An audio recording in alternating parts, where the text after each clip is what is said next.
तो इसके पहले हम लोगों ने एक प्रॉपर्टी डिस्कस की थी क्या, कि अगर हमारे पास जो है लिमिट के अंदर अंदर मीन्स जैसे इंटीग्रेशन a से लेकर b तक f ऑफ x dx है और a और b के बीच हमें कोई नंबर मिल जाती है, तो हम चाहे तो इसको तोड़ भी सकते हैं।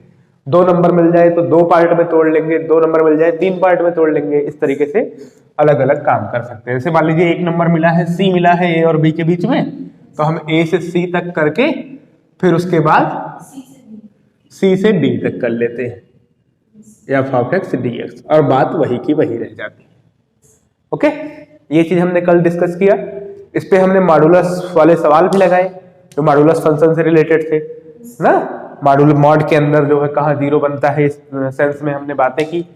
फिर उसके बाद जो है हमारा अगला काम जो चलेगा वो देखिए, इसमें एक खास सवाल आता है बोर्ड पॉइंट ऑफ व्यू से नहीं, लेकिन अगर मान लीजिए आप किसी एग्जाम को देने जाते हैं, जैसे किसी यूनिवर्सिटी का एंट्रेंस हो गया या कुछ और हो गया ना, किसी कॉलेज का एग्जाम हो गया, जेईई टाइप का समथिंग कुछ भी हो गया, वहां सब पूछा जाएगा। तो जैसे मान लीजिए ऐसे आ गया बॉक्स फंक्शन का इंटीग्रेशन कहां से कहां तक, मान लेते हैं 0 से लेकर 2 तक इसको इंटीग्रेट करना है। एक सवाल ये हो गया, एक सवाल और ले लेते हैं, ये बगल में इंटीग्रेशन हो गया मान लीजिए 0 से लेकर 3 तक बॉक्स एक्स स्क्वायर हो गया dx हो गया। इंटीग्रेशन और भी कुछ ले लीजिए, इंटीग्रेशन जब बॉक्स में, मॉडुलस में तो हमने देख लिया, मॉडुलस आपके बोर्ड पॉइंट ऑफ व्यू से है। बॉक्स आज तक पूछा नहीं गया है, लेकिन ऐसा नहीं है कि सिलेबस में नहीं है, ऐसा कोई कह नहीं सकता सिलेबस में नहीं। ठीक है, 1 से 2 बॉक्स ऑफ 3x, 1 से 2 बॉक्स ऑफ 3x dx, इस तरीके की जब बातें हो तो इसे इंटीग्रेट कैसे करें ना, काम हमारा क्या है, इसको कैसे इंटीग्रेट करें। तो देखिएगा बड़ा आसान काम है, एक बार सीख लीजिए। जैसे आपने मॉडुलस को सीख लिया है वैसे ये भी होता चला जाएगा। बॉक्स की डिफिनेशन किसको याद है? Box function box x equal to यक्स, अगर यक्स कहां से हो, इंटीजर से ना, यक्स अगर यक्स इंटीजर हो, और इसकी वैल्यू होती है n अगर यक्स जो है दो इंटीजर के बीच में हो ना, n बिलोंग्स टू z। मतलब कहने का कुछ ऐसा कि जैसे बॉक्स जो है, बॉक्स अगर 5 है तो 5 क्या है, इंटीजर है, इसकी वैल्यू होगी 5। बॉक्स ऑफ -3 है तो -3 क्या है, इंटीजर है, तो इसकी वैल्यू होगी -3। वहीं अगर ये होता बॉक्स ऑफ 5.6 तो ये दो इंटीजर के बीच में है, पढ़ाया है ना इसको, दो इंटीजर के बीच में है। कौन कौन से दो इंटीजर, 5 और 6, तो छोटी वैल्यू लेते हैं ना। अगर दो इंटीजर के बीच में है नंबर तो छोटी वैल्यू लेते हैं, मतलब 5 और 6 के बीच में है तो 5 लेंगे। बॉक्स ऑफ -7.2,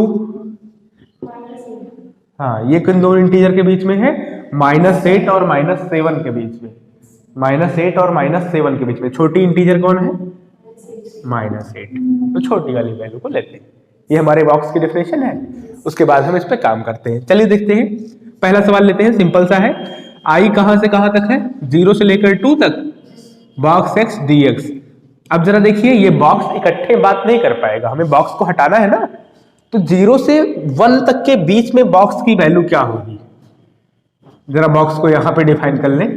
इस केस में 0 से 1 के बीच में अगर x की वैल्यू 0 से 1 के बीच में हुई तो क्या होगा, 1 से छोटी,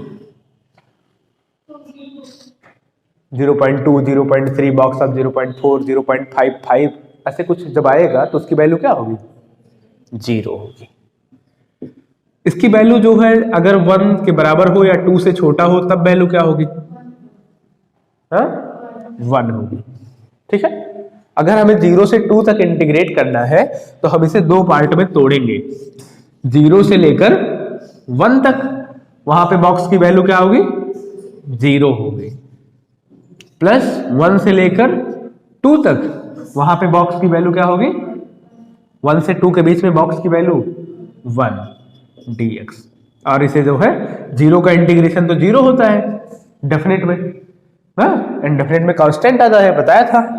1 का integration x with lower limit 1 upper limit 2, 2 - 1 कर दीजिए, क्या आ जाएगा, 1, हो गया integrate.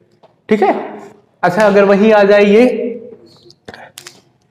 I equal to integration कहां से कहां तक 0 to 3 बॉक्स है एक्स स्क्वायर dx।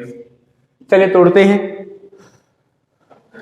0 कहां से कहां तक मिलेगा?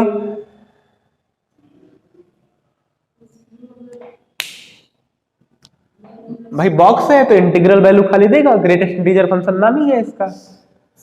तो 0 कहां से कहां तक मिलेगा?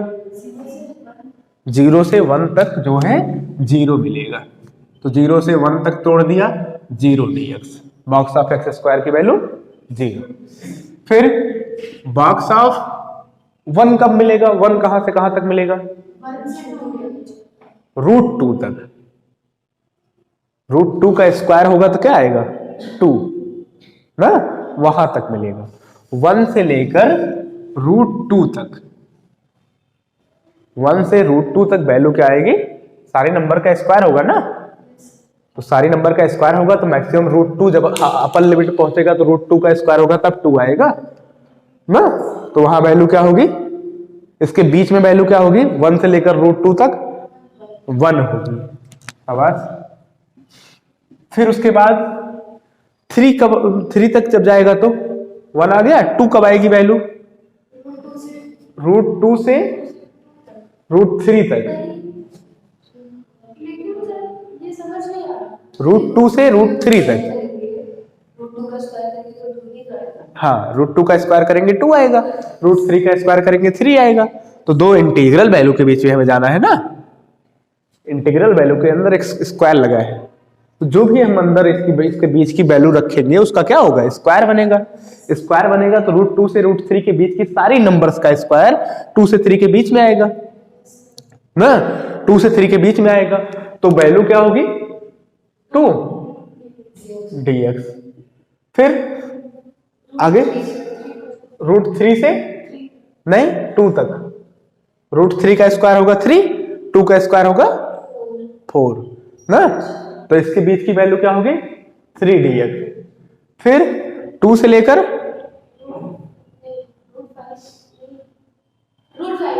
हाँ 2 से लेकर √5 तक, तो 2 से लेकर √5 तक वैल्यू क्या होगी? हाँ 4 dx। फिर ऐसे ही √5 से लेकर कहां तक वैल्यू आएगी? 5 √6 तक। अभी हम 3 तक नहीं पहुंचे हैं, 3 तक हमें जाना है ना, 0 से 3 तक इंटीग्रेशन करना है। 3 तक नहीं पहुंचे हैं, √6 तक 5 dx। √7 की वैल्यू क्या होगी अप्रॉक्स? जो भी होगी, हाँ हाँ, तो √6 से √7 तक, यहां तक वैल्यू क्या होगी? 6 dx। फिर √7 से √8 तक यहां वैल्यू होगी 7 dx। बहुत बड़ा ले लिया हमने ऐसे ही।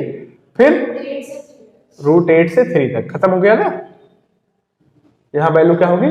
8 dx। बस सारा इंटीग्रेशन कर दीजिए। 0 का इंटीग्रेशन 0, 1 का integration x with lower limit 1 upper limit √2, 2 का 2 बाहर आ जाएगा, integration x lower limit √2 upper limit √3 plus 3 बाहर x lower limit √3 upper limit 2 plus 4 बाहर x का 1 का इंटीग्रेशन x 2 से √5 plus 5x lower limit √5 upper limit √6 plus √7 plus 7x lower limit √7 upper limit √8 फिर 8x lower limit √8 upper limit 3। सारा काम खत्म है ना। इसका तो 0 ही है, इसके लिए हमने लिखा नहीं। पहले से क्या आया? √2 - 1। यहां से क्या आया? 2 टाइम्स ऑफ √3 - √2। यहां से क्या आया? 3 times of √3 - 2, sorry 2 - √3, upper minus lower होता है ना, plus 4 times of √5 - 2 plus 5 times of √6 - √5 plus 6 times of √7 - √6 7 times of √8 - √7 plus 8 times of बस यही खेल है ना। हाँ, जो लाइक टर्म्स है उनको जो है जोड़ घटा लीजिए। √2 है यहां, √2 -1 + 2 √3 -2 √2, ये 3 2 जा 6 -3 √3 + 4 √5 -8 + 5 √6 -5 √5 + 6 √7 -6 √6 ना, +7 √8 को हम क्या लिख सकते हैं 2 √2, तो 14 √2 -7 √7, 8 3 जा 24 -16 √2, √8 मतलब 2 √2। जो ऐड वर्ड हो रहा है ऐड कर लीजिए। पहले नंबर लिख ले, पहले √2 वाला लिख लो, √2 -2 √2 -1 √2 -1 √2, और यहां आया है +14 √2 -1 + 14 + 13 √2 + 13 - 16 -3 √2। ठीक, √3 वाले सारे ऐड देख लीजिए, 2 √3 ना, -3 √3 -1 √3 -1 √3, और कहीं √3 नहीं है, ठीक है, -√3। फिर √5 वाले देख लीजिए, 4 √5 -5 √5 -1 √5 -√5। फिर √6 वाले देख लीजिए, 5 √6 + -6 √6 -√6